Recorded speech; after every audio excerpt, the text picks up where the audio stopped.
Hello, this video is a detailed step-by-step of Financial Spreadsheet 2. In order to complete this assignment, you should have completed Financial Spreadsheet 1. If you have not, please go see that video or complete that assignment on your own. The first step in Excel Assignment 2 is to populate the total column.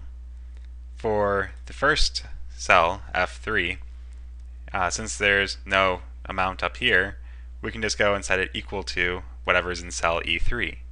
To do this, we're going to use the formula equals, and then click on cell E3, and then hit enter. This means that whatever is in cell E3 will appear in cell F3. The next total we'll want to populate would be in cell F4.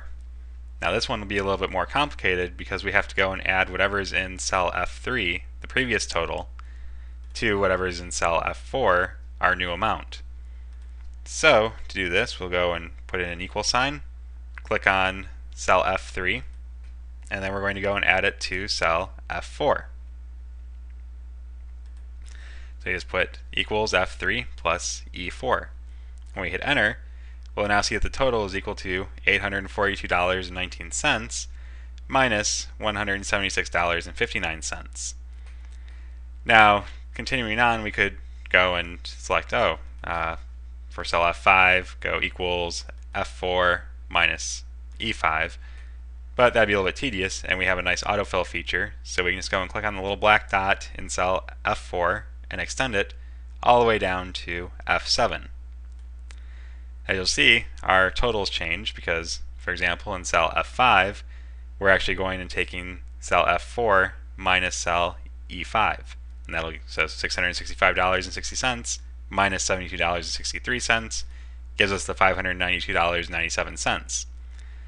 Likewise, $592.97 minus $123.15 gives us $469.82, and $469.82 minus $212.36 gives us $257.46. Basically, with this autofill feature, when we went and clicked on it and dragged down, it said it took this formula, so equals F3 plus E4, and translated it so it applied for cells F5, F6, and F7. Next, we're going to go and turn this into a page layout view because we're going to add in the category column. And we want this to fit on a single page. So to do this, we're going to go to the View tab, click on the Page Layout view, and now you'll see this is exactly what it will look like when it prints out. It shows you where the beginning is, the end is, where the sides are, so you can get to fill in properly. So we're going to go and insert a column between item and amount called category. To do this, we're just going to go and highlight column E, right click on it, insert, and now we have a new column here, and you'll notice that amount and total shifted over.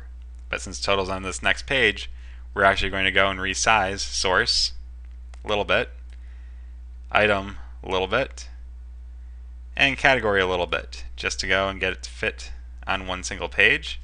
We can go put category back into our title here, and there we go.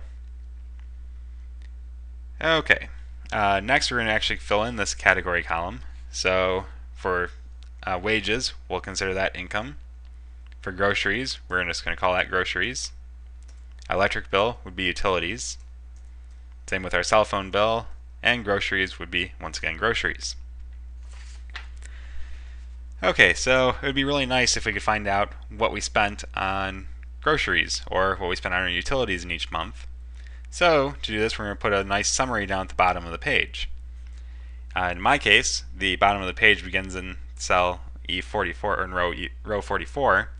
Yours may be different if you're using a Mac or different version. Sometimes, because when you're in page view, the pixels don't get quite there, you'll end up with this selecting multiple cells at once. So I'm just going to go use the keyboard to get to the right cell that I want. So we're going to go over to cell E44, and we're going to put in income because that's the category that we want to sum up. In cell E45, we want it to be groceries. And in cell E46, we want it to be utilities.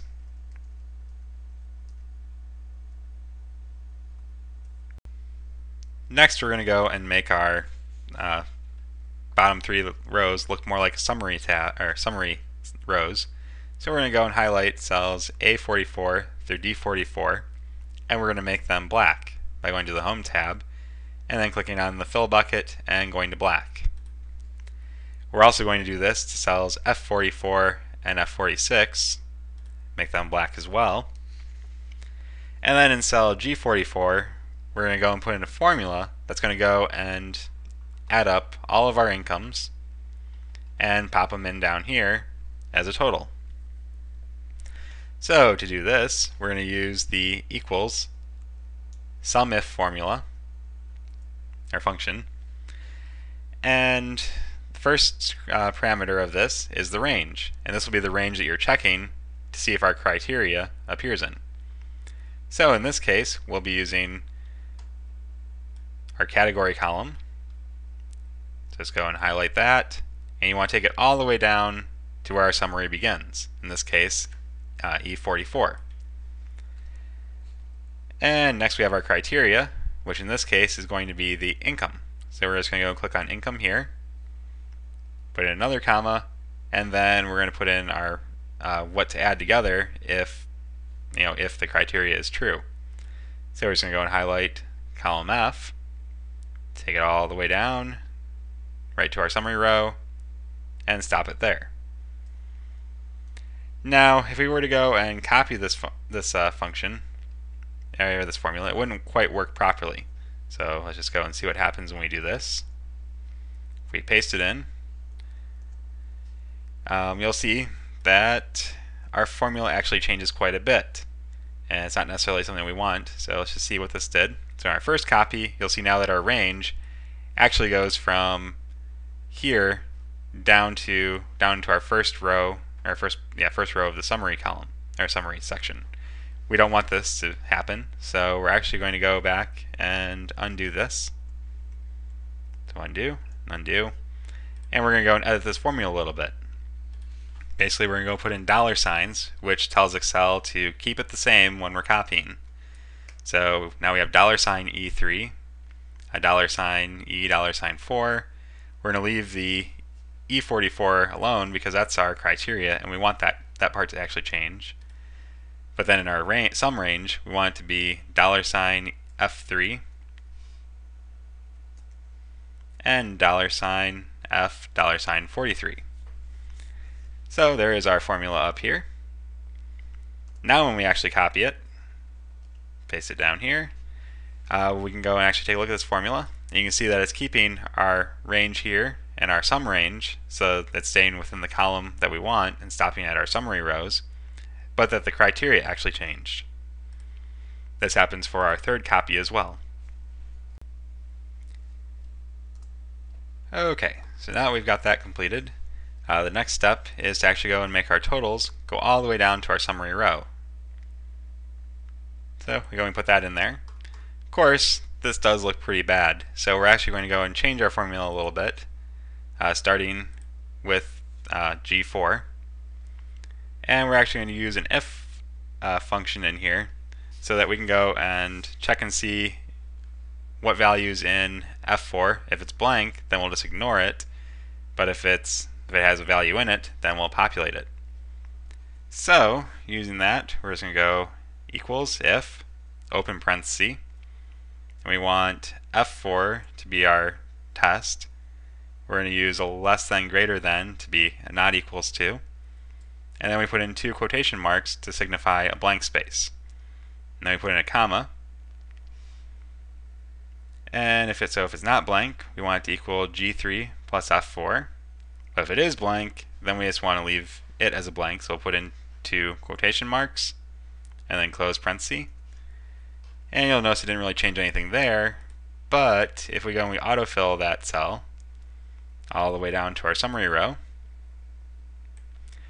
you'll see now that whenever we have a blank over here, we also have a blank in our total. So if I were to add in a new value, say 150, you'll see now that it populated the total row. However, that's not part of the assignment, so we can get rid of it. Okay, and that is the last step. So all you have to do is go up here to cell A1, save your assignment. I'd recommend saving it as financials using the save as function. And saving it as financial spreadsheet 2. That way if you need to re-upload financial spreadsheet 1, you still have a copy of it and don't have to recreate it. And that is the end of this assignment. Thank you and have a good night.